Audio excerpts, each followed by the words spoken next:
Hey everyone, I'm Julie Gunlock, host of the Bespoke Parenting Hour. For those new to the program, this podcast is focused on how parents should custom tailor their parenting style to fit what's best for their families, themselves, and most importantly, their kids. Today, I am thrilled to be talking to Jennifer Sey, the former global brand manager at Levi Strauss and Co. Before becoming president, Jennifer held a variety of leadership positions, and this is so cool. She began in 1999 at the company as an entry-level marketing assistant and rose to become the global brand president in 2020. She was the first woman to hold this post. As a child, Jen was an accomplished gymnast. She won the U.S. National Gymnastics Championship in 1986, less than 1 year after suffering a devastating injury in the 1985 World Championships. In her 2008 memoir, Chalked Up, she detailed her triumphs and struggles within the world of competitive gymnastics. And in 2020, Jen won an Emmy for producing Athlete A, an acclaimed documentary on Netflix looking at the abusive behavior in the Olympic sports. Sey has also received numerous business awards, including Billboard magazine's top 25 most powerful people in music and fashion.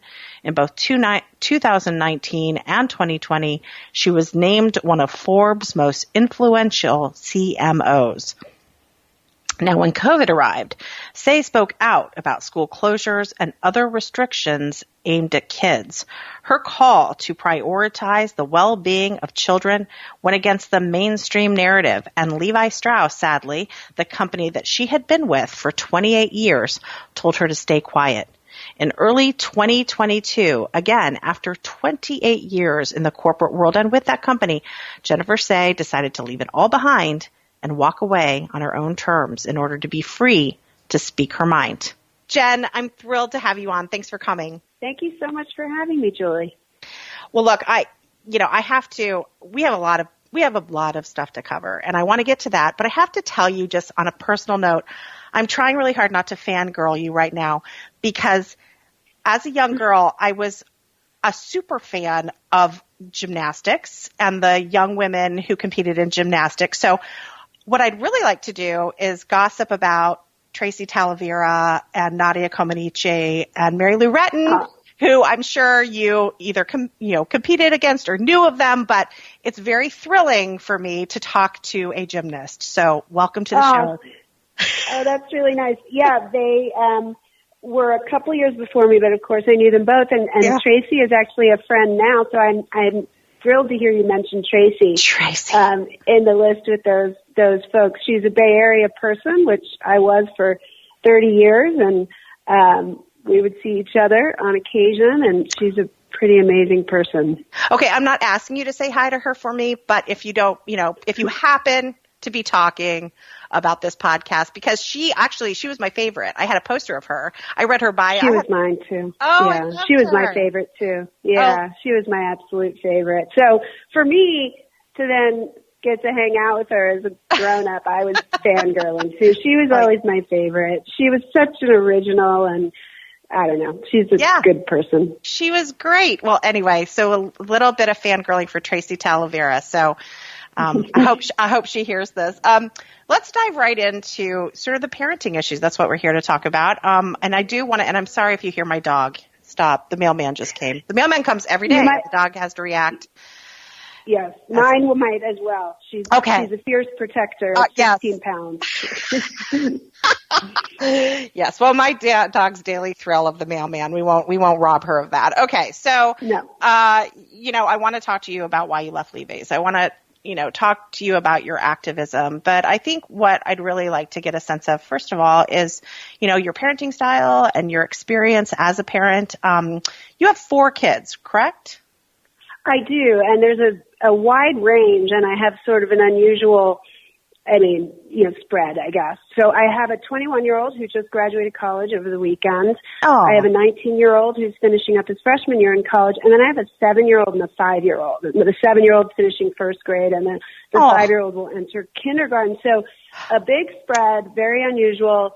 I, sadly got divorced in between those two, and I met a man who didn't have children. I assumed I'd meet someone that had children and we'd have a blended family. That was not my fate. And so I had two more, which was really cool. And the fourth one was my first and only girl, which wasn't the goal, but was kind of fun as a period at the end of the sentence to have a girl, because it's certainly a different parenting experience. So, you know, it's an unusual family situation. You know, I was always a pretty relaxed parent, even with the older ones. But certainly, you know, when you have two young children and you have older ones that are doing well, you relax a little bit. You know, you go, you might not take every little hiccup right as if it's, you know, the biggest deal in the world. You go, this is part of it. This is parenting. We'll get through this, because you've been through those things. So yeah, I've been a pretty relaxed parent, which is not to say not a caring parent, but a relaxed parent. I guess you could put me in the free range parenting category, as much as one can be in a city. Yeah.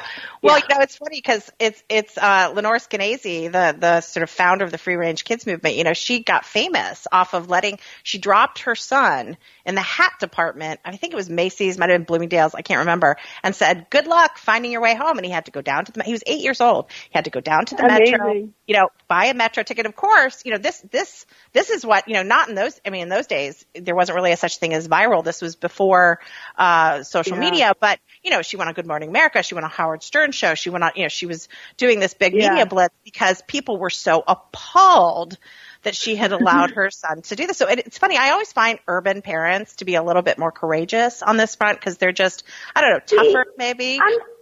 I'm not so sure I agree with that. Now, I raised my two oldest children in San Francisco. Okay. And I find it to be like the home of the helicopter parent, honestly. And my sort of, and it's, to me, I guess, kind of, I get it. Like, do you let your kids wander around in the city by themselves? Do you leave them at the playground? Like, you can't just there is no, you know, you don't have a yard, so you don't have that opportunity to say, leave your kids in the yard for 2 hours to kind of imagine and play and all of these things. So they're always hovering. Right. But I felt from, you know, the time my kids were very young, my older boys, they needed to be left to their own devices a little bit. They needed to learn to negotiate relationships with other children without me intervening. Yeah. They needed to be bored and use their imaginations to come up with activities. I did not want to be a human television set that was constantly entertaining them. I felt like if I did that, they would never be able to entertain themselves and use their imagination. So maybe it's lazy parenting. I don't know, but it was lazy parenting with intention. And so, you know, I had to take them to the playground, right? I was in the city. I didn't have a yard. But at the playground, if there was a kerfuffle with another child, I hung back. Yep. And I let them sort it themselves. If my child, who's 19, who was always very introverted, wanted to sit in the corner at the playground and not play with other kids, I wasn't constantly trying to integrate him. I was just letting him do his thing. And I think, you know, my feeling is, as a parent, you kind of have two major jobs, is to sort of get out of the way and let them be who they're going to be. Let them become who they are going to become. And number two, make sure they know that they are loved all the time. And if you can do those two things, you're going to screw other stuff up. It's inevitable. A good friend of mine always says we screw our kids up just by being who we are. Yeah. Just accept that.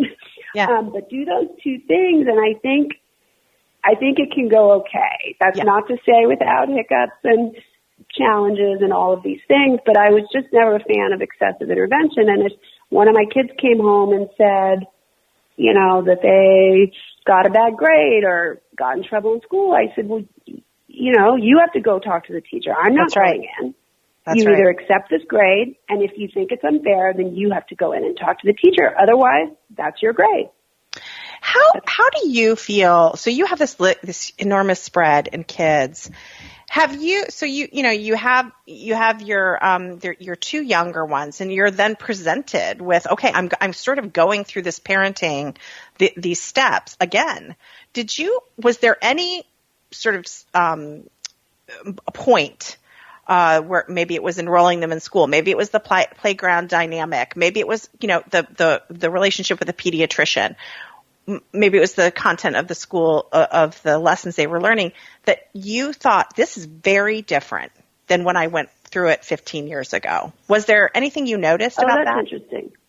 That's interesting. I will say, as relaxed as I was the first time, I think the biggest difference is my attitude. So with the first two, I was a working mom. I went back to work very quickly. There wasn't much maternity leave at the time.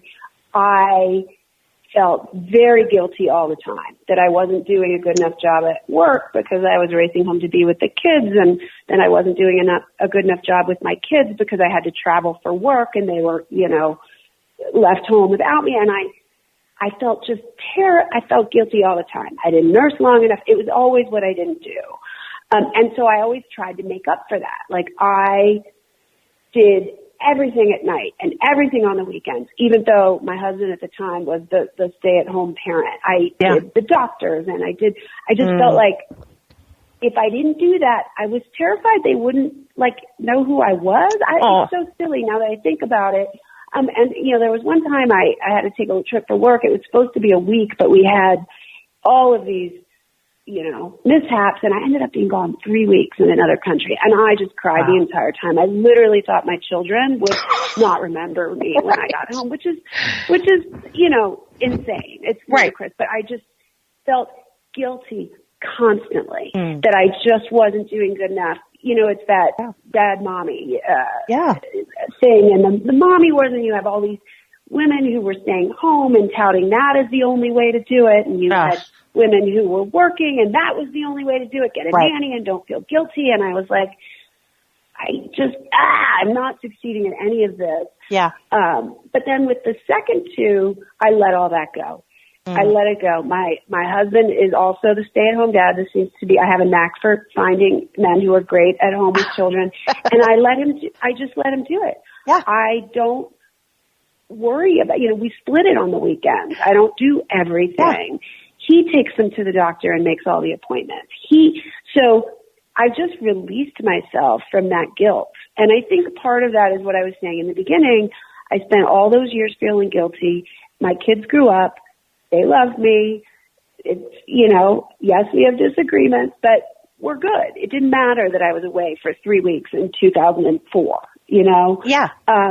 And so I let go of all that. And I think your kids feel that. When you're more relaxed that way. So that's the main thing that for me is different. But you ask a good question. I guess I would say, I think the intensity of the parenting is even more so. Yeah.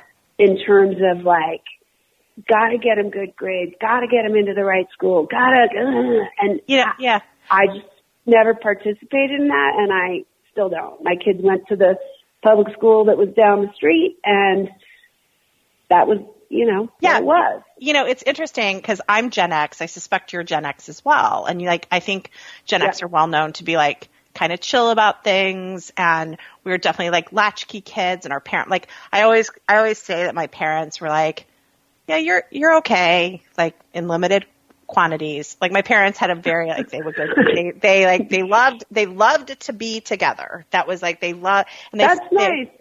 It really is. And it's interesting how I think back on my childhood, and they definitely were goodbye, go outside. I don't want to see you for 12 hours. And so I had a very and it's interesting that Gen X kids have grown up to be the most intensely, because I covered the free range. I've had moments where this has come up, I had a law enforcement guy get mad at me because I left the kids in the car for 5 minutes when I went in to get a rotisserie chicken. And he was like, how could you? All the windows were down. They were old enough to go into the, they were literally old enough to walk in the store and look for me. And so I became intensely interested in this issue. And one thing that is so fascinating to me is that, this generation Gen Xers have become, not all of them, obviously, but intensely helicopter in many ways. Yeah. And you mentioned seeing that, in San Francisco. It really is interesting to me generationally how I think that's changing now, but a little bit, partly thank goodness for the pushback of people like Lenore Skenazy. And I think good examples of parents like you who, or like, hey, relax a little. I think it's a good point, and that is my experience, what you described largely with Gen X parents. So I should specify, these are sort of well-heeled Gen X parents. Sure. I think parents that are struggling a bit more don't have time to worry about these That's exactly right. In the same way, like, should I introduce carrots or bananas first? I mean, I remember when my bigs, we call them the bigs and the little, were babies, and you're getting ready to introduce food, and all of the moms, it drove me crazy, would just talk for hours about, if I introduce bananas, they may never eat vegetables, so we don't want to ever introduce fruit because it's just sugar. And I was like, oh my God, who cares? Just make sure they eat enough. I just had no interest in that conversation. It all seemed so stupid to me. And my father is a pediatrician. He recently retired, but he would tell me he had a large immigrant population in his practice, and he would say, the vast array of ways that children are parented around the world, what they eat, when they eat it, it's so different. Right. It's just proof that none of that matters. Just do whatever and stop worrying about it. That is best. But, that is, yeah. I think that the Gen X parents, perhaps what you described is a response to feeling maybe kind of neglected as children, so they don't want to inflict that on their children, being home alone, being latchkey kids. But I look back and I used to ride my bike around the neighborhood alone at 5. And I was a little scared at first, but then it gave me, I distinctly remember it. This was in Cherry Hill, New Jersey, and I was riding around, and I thought I got a little lost, but I found my way home. That would be unthinkable now. Oh, totally. Right? Yeah. But I think it built my confidence. And there's this notion that the world is such a dangerous place, but that's all. We don't need to get into that. That is all. No, I know. False as well. And I think I also played in the yard for hours by myself or with my brother, and that doesn't even happen now. And honestly, with my younger kids, I worry about it a little because they, the screens, especially in the last 2 years, we told them no screens, and then we told them screens, and I see it. I see the compulsion, and it's harder and harder to get them to go just play in their room or just play outside. I loved what you said earlier about my kids need to be bored. It is a critical thing that kids have to experience. Boredom creates creativity. It creates thoughtfulness. It creates imagination. And it makes them able to withstand, as they get older, boredom, which still occurs when you're an adult. Boredom is kind of healthy. And so that's really interesting too. I have also dealt with it, but I have to back off and laugh at what you said about the vegetables. I too am so bored by these conversations with parents, and I think you'll like my response. I had this conversation with a very, very concerned parent, a very good friend of mine. I hope she doesn't listen because she'll know this. And she'll say, I read recently, and she's got it's all organic. It's all she spends an enormous amount of food on the money on the right kind of food. And she said, Julie, I read this article because her daughter was kind of a picky eater. And she said, I read this article that you're supposed to introduce things, 10 times. And then by the 11th, they might try. And she's going on and on about all this. And I said, have you tried yelling at her? Right. And of course I was kidding. Right. But my mother would have killed me if I had that. If you think about 10 servings of peas or carrots or whatever it is, I can't afford that. I can't afford that kind of food waste. So I would there's no way that, and I get it. I probably would just let them, not eat the vegetable. But anyway, the point is that my mother would have yelled at me until I ate the vegetable. Yeah.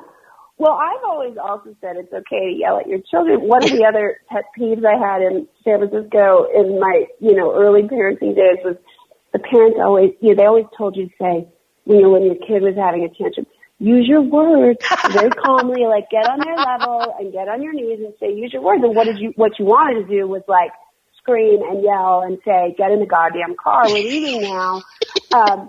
And sometimes you did because you became so frustrated, and the other parents would look at you like you were this horrible monster. But you know what?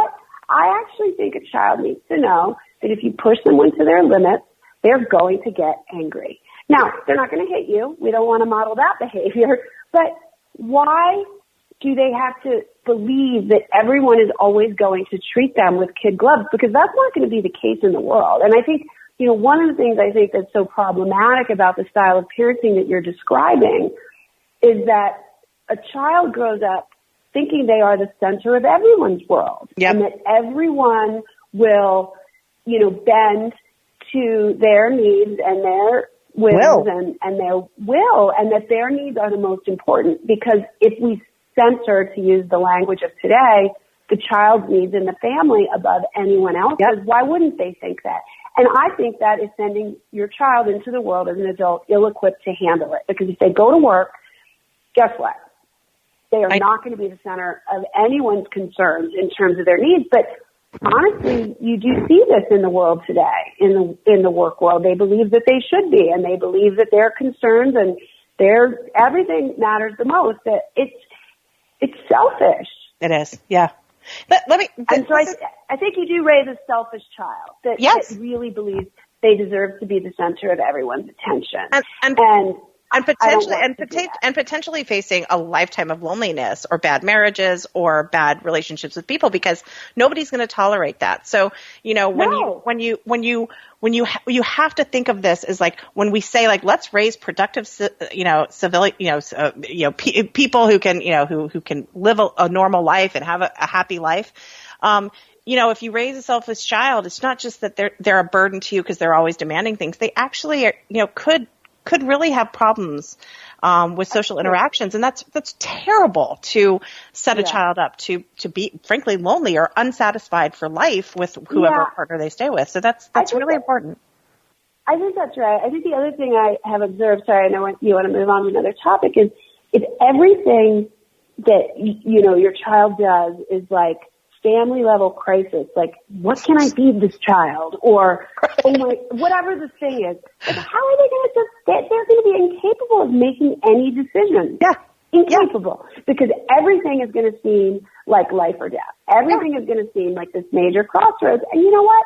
Some things you just decide, and maybe it was the wrong decision and you reverse course. And it just, everything can't be so momentous. And I think having the family's attention be so child-centric, now perhaps in the past it wasn't enough, but to have it be just exclusively child-centric, I think just creates a generation of probably jerks that might end up being unhappy and are incapable of leaving their mother's basement to make any sorts of decisions at all. So, and I will say in some ways, my childhood was very unusual. I was an elite gymnast. Yes. And in some ways, I was the center of the family's attention. And that's a huge burden for a child as well.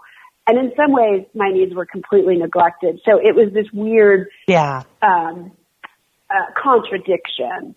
But I carried the burden of their expectations of me, as a winning elite athlete. And that's too much. It all mattered too much. It was too central to my family's existence. And I have made the decision as a parent, which is maybe my kids do activities, but I am not going to construct our entire family existence around, my 7-year-old soccer match. Yes, exactly. Like, it's just not going to happen. This is such a great attitude to have. And I want to just pivot a little bit over it's so funny. I have like 15 questions here and I'm never going to get to them because this is so fascinating. Okay. But I want to I talked to you about how, what about raising kids seemed different. How you mentioned very early on that, there wasn't sort of these generous maternity leave, programs, when you had your first children. The second time around, what had changed? Both culturally and in terms of corporate policy. Yeah. Well, if I remember the first time, I think you got 6 weeks, which for anyone that has a child, and I know some people who are working hourly wage jobs who are going back after 2 weeks, which is just insane. But I think we got 6 weeks, and I think that was through disability. I'm having to remember 21 years ago. And then I took another few that were unpaid. But at a certain point, and I was in a very early stage of my career, I was only 31. I think I was an assistant marketing manager. Mm-hmm. I couldn't afford to take more than that unpaid. You were guaranteed a certain number of days that they would hold your job, but you didn't get paid at all. So I ended up going back, I think, at 8 weeks. Now, the most horrifying part of going back was, so I was still nursing when I went back. Yeah. So I was going to do the whole pumping thing, but there were no, there wasn't a place provided. Yeah. There was no facility. Yeah, sorry. So I would sit in, I worked at Levi's at the time. I would sit in what we call the sample closet, which is where you sort of stored all the products for photo shoots and stuff. I would sit on a pile of jeans with my back to the door, which didn't lock, and try to pump with tears streaming down my face. Meow, meow, meow, meow. With that horrible noise and people trying to get in. So this was not conducive to, it was so stressful. Nothing would come out. I would sit there hysterical because it made me feel like a horrible parent. My husband was going to have to give these children formula, which was available widely. It was awful. So and I ended up giving that up pretty quickly because it was just such an untenable situation. With the second two, there was a much more comprehensive leave policy, but I was much more senior, and I felt, wrongly or rightly, that I needed to be available and go back quickly. I didn't mind it. I started working from home it was probably setting a bad example. I realized that I started working from home probably 4 weeks, and I don't think I ever stopped answering emails. But there was a much more generous leave policy, and I know that, some people on my team who were taking leave, I think 5 months was pretty standard. I can't recall the law in California, but it's pretty substantial, and the Levi's policy was generous, and there were lovely facilities when you came back to pump with refrigerators and cordoned off little rooms and doors that locked and all of these things. And so that experience was much more pleasant, though still stressful. Interesting. The second time. Yeah. So this is a similar question, but it's a little different. So you were with Levi Strauss for 28 years. Is that correct? 22 and a half, close to 23. Yeah. Okay. It would be 23 this June. Okay. 23. Still, my God, 23 years, right? Long time. That's almost your entire working career is with this one company. So you started off in the marketing department. I love this. I love the story in your bio, how it's, I was an entry-level position, and then a classic mail-room to court, CEO story. I love it. So you have this long time. So similar to what I asked you about the kid and raising kids, what have you noticed differently that's gotten different about entry-level people coming in? Have you noticed a difference in maybe the people that you worked with and then the people you were hiring when you were at that higher level, when you would meet these young kids or get young people coming in? What struck you about the difference in kids today? Well, I think, when I started out, my attitude, which was probably exacerbated by my experience training in gymnastics, which can only be described as this sort of incredibly cruel and abusive and culture where total obedience to the rules was what was required. You kept your mouth shut. You did what was asked of you. It didn't matter. That was my childhood. And so my attitude when I started working was, I'll keep my head down. I'll do the work. Maybe one day somebody might notice and I might get to go from assistant account manager to manager. But you didn't advocate for yourself. And I think that was sort of generally the attitude, definitely amongst women. But it was probably more so for me because of my training. I didn't even realize until 10 or 15 years into my career that I needed to advocate for myself, that I needed to say, hey, I did these things, I'm ready for the next level, that I needed to say the minute I got in a new job, you know what I want next? I want this, and here's how I'm going to show you that I'm going to be capable of getting that. I had no idea. I was passed over time and time again for people less qualified because I just didn't advocate for myself. I sat in the corner with my head down doing work and no one noticed. Yeah. Or they noticed and they were grateful to have me do that, but why pay me more and promote me if I wasn't saying anything? Right? So that was intensely true for me. And I was lucky enough about 10 years into my career at Levi's to have a female mentor who sort of said, you're going to need to advocate for yourself. That's just how this works. Others are doing it. And I learned to do it in my own way. I find that young people that come in today, and I think they get a little bit of a bad rap, and I've had some amazing Gen Zs on my team while I was at Levi's, but there is an attitude that I deserve an audience with the most senior people. You need to listen to what I'm going to say. I'm going to tell you how it's done. Yeah. There is some of that, but I will tell you where I think they get a bad rap. I mean, I have had some of the smartest, hardest working, so they may have this attitude that they deserve to be heard, but the ones that I have had on my team have been just incredibly hardworking. In addition to that, deliver a great work product. They're not complaining about, their cubicle. I mean, all the things you hear, they want a corner office and next week after they start. I did not experience that. I found them to be lovely, hardworking people that expected their voices to be heard in a way that is jarring for somebody like me that came from such a different place. But in a way, I sort of respect it. Yeah. And in a way, I want to sometimes be like, okay, I hear you now. Not yet. You don't have enough knowledge and insight yet. But I had incredible young people, and I found them energetic and inspiring, and they saw the world differently. And so I don't want to knock them, but they do come in with a swagger that you need to listen to me. Well, you're more than welcome to knock them on this podcast. I just want you to feel comfortable in it, but I'm kidding. I do. And I would maybe point out that you bring an interesting perspective, that there's all this stuff that you don't know yet. So maybe listen to some of the more experienced people too. Instead of insulting them, I'm more inclined to say, to explain to guide them. Yes. Well, It's interesting. We've been talking a lot about, generational parenting trends, and here you have, Gen Xers, this is their kids, and there's this very sort of entitled attitude. But when you look at sort of the helicoptering and the very careful and concerned about their needs, I mean, it does.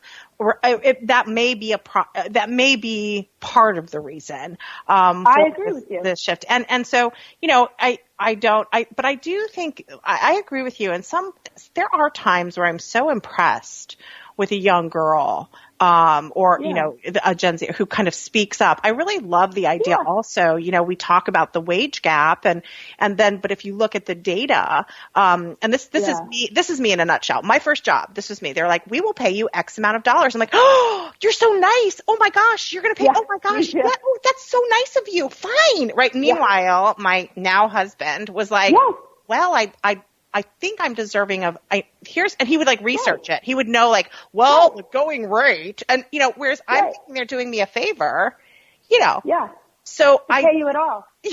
Exactly. I'm working on a book now, a memoir I was just writing about my first job as you just lay out. And I was so excited. I got a job in an advertising agency. I didn't really want to work in the ad industry, but I needed to have a job. Right. And I remember I got $16,000 a year. And I was just like, I thought it was the most amazing thing. And then I got my first check, and I don't know why I was so astonished, because I'd worked retail in high school and other things. Yeah. It's not like I hadn't worked before, but it was nothing. And I basically had to eat free hot dogs at happy hours, at the bars in San Francisco to feed myself, because I was never going to ask my parents for help. That just was not going to be, that was never going to happen. And it took me about a year to realize $16,000 in San Francisco, even back in 1994, was not going to cut it. And I needed a better start to say something, Yeah, well, I beat you by $1,000. My first job was $17,000. I looked at that paycheck and I was like, who is FICA and who told him you could take my money, right? What is this? I had no concept of how, and of course I was living in Washington, D.C. I mean, it was tough. So I totally get it. I think I was going to just add one thing, because I think everything you say about, young people, all of that I agree with. This moment in the last few years that really struck me was the college admissions scandal, which I followed obsessively. And there was actually somebody I used to work with that was arrested in that whole thing. Wow. And, as I sat and thought about, and I mean, I read everything you could read.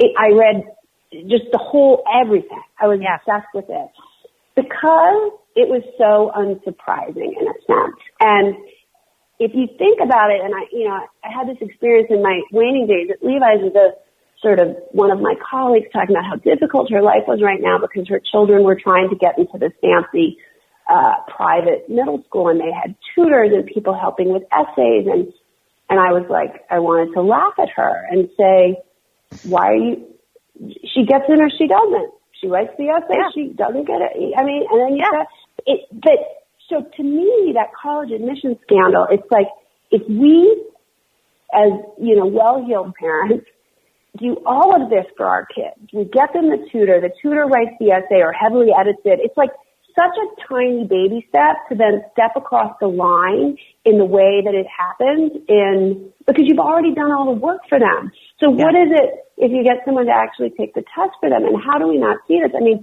when my kids applied for college, I said, pick your school, write your essays. If you want me to read them, I will, but I'm not asking to. Yeah. And I'll give you when you're ready to send everything in, we'll sit and I'll pay for the, I'll pay for the postage.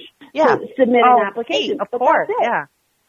But as well as I do, I don't know how old your children are, but this whole college thing, it's like kids apply to 20, 30, 40 schools. The parents have tutors to write the essay. It's like, how are they going to survive in college, let alone a first job when you do all the work for them? Oh, exactly. And it's interesting how many parents are willing to write those essays. I know several people who are willing, and I say that that's kind of cheating, right? And they're like, everyone does it. It's a very weird culture of acceptance of cheating to get your child. And again, I think it's a lot of Christmas newsletter bragging, desperate to, and it's so funny because when I talk to people and I say, we're looking at community colleges. My kids are, they're 11 through 15 and I've got 3 boys. And so, I say, we're looking at community. I've had people people who I've talked to about, actually, I can hear them gasp. Like they're shocked. Yeah.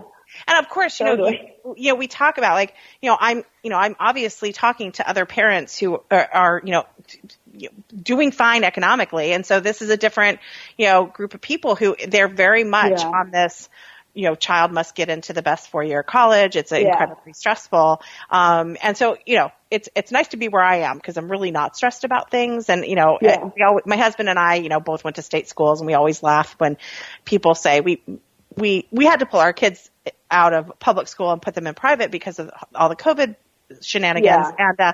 And it was funny because we met with one of the headmasters, and he was like telling us all the great data on how many of their kids go to Princeton and Harvard. And we looked at each other and we're like, and I said, how about a Virginia Tech track? Do you have one of those? Right. And, and you could tell he immediately relaxed because he was like, thank God they're not crazy parents. But it is becoming, and I think it's debilitating for parents. It makes parenting not fun at that stage. The last years of your child's, being at home and it has to be intensely unpleasant, to deal with that stress. I think it's the inevitable result of if you make your child the center of everything, then they're a reflection of your own worth in a sense. And so if you put all this time and energy into parenting and helicopter parenting and then your child isn't exceptional, that's humiliating. And so you kind of keep that going, but it's a no-win game for both the parent and the child. So anyway. Well, listen, we're coming towards the end, and I know to those listening, I sort of said, we're going to talk about what happened to you at Levi, and we're going to talk about the COVID and the activism and the amazing activism you've done on behalf of all parents. And as someone who, I have somewhat of a voice, I can get my voice out there as well, but what you have done to advocate for kids, and for parents, and for at least listening to parents. People should listen to parents and their concerns. They're very, very rational concerns about some of the COVID restrictions. I want to thank you, Jennifer, because you really made an impact. And I think so many voiceless parents out there. And look, as nobody on the school board cares what I have to say. In my local community, nobody cares what I have to say, and it was a depressing period. But I do want to, just for the listeners listening in, Jennifer is going to hang up with us, and then she's going to actually get on a live, sort of on-screen interview with Jenny Gentles, who's a fellow at IWF and also does work for the Independent Women's Network. And they're going to cover a lot of what Jennifer did in the COVID restriction space and her activism and how that cost her job. She voluntarily left Levi's but they're going to get into that and she'll be able to tell the story there. So I don't want people to feel like they're missing out. It'll just be, this interview will continue with my colleague, Jenny Gentles. So stay tuned for that. We'll link them both. So Jennifer, any closing thoughts here? Any words of wisdom for parents and any, I'll let you answer that one. Then I have one more question. No, I think, I'm sticking with my 2 principles for parenting. Get out of the way and let them become who they're meant to be, and just make sure they know they're always loved. And if you could do those 2 things, I think, it won't be without mishaps from time to time, but I think, you'll have a successful parent-child relationship. I do have one more. One of the things I think that we forget when we have very young children is that the primary relationship you will have with your child is when they are an adult. That will last much longer. So all you are doing really is setting the groundwork for that. I mean, obviously for them to also be a successful human being, but as far as the dynamic in the relationship, it is ideally about, having this relationship when your child is an adult, that you can still talk to each other and you still like each other and you want to spend time together. And it's not about carrots and bananas, and it's not about doing their homework. It's about sort of building a sort of trusting, respectful relationship. And so all the toing and froing when they're really little, it doesn't matter that much as long as they know they're loved. I don't know how else to describe it, but I try to keep that end game. I try to keep that end game in mind, and it's easier because I have 2 adult children, and I know that that's the primary relationship we will have. Well, I think, I will tell you one last thing. I'm at a phase now. I said my kids are, between 11 and 15. And especially I look at the 15-year-old who I swear is so huge now. He looks like a full-grown adult. And I'm starting to think about, oh my gosh, they're kind of getting close to being launched, right? And I think about my life and, oh gosh. And so it's funny. I'm thinking, oh, how nice that you have these littles, right? To still, go. It's wonderful for you to sort of do it again.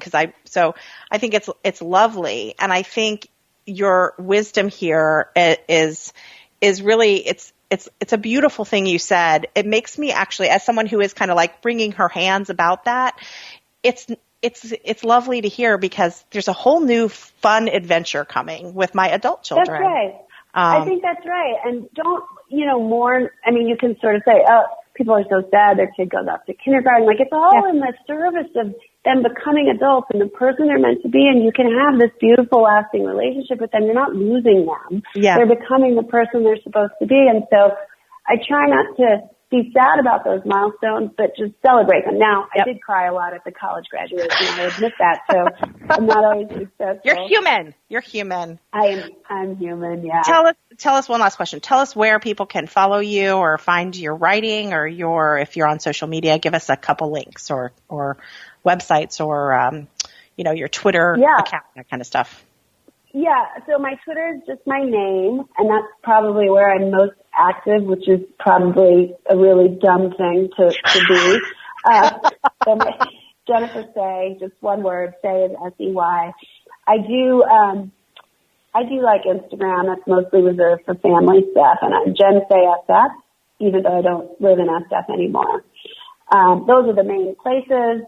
I am working on a book, as I said, sort of a memoir part 2. I did write one in 2008 about my time in gymnastics, which, you can get anywhere you buy books.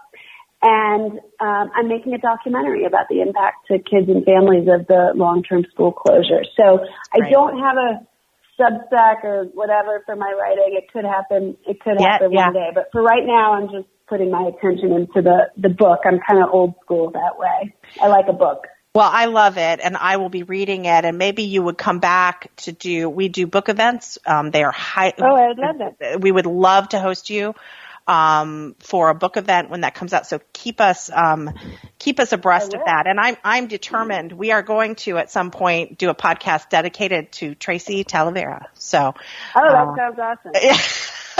I'd be happy to talk about the extreme, intense helicopter parenting sport and all the harm that can cause. So if you ever want to talk about that. I would.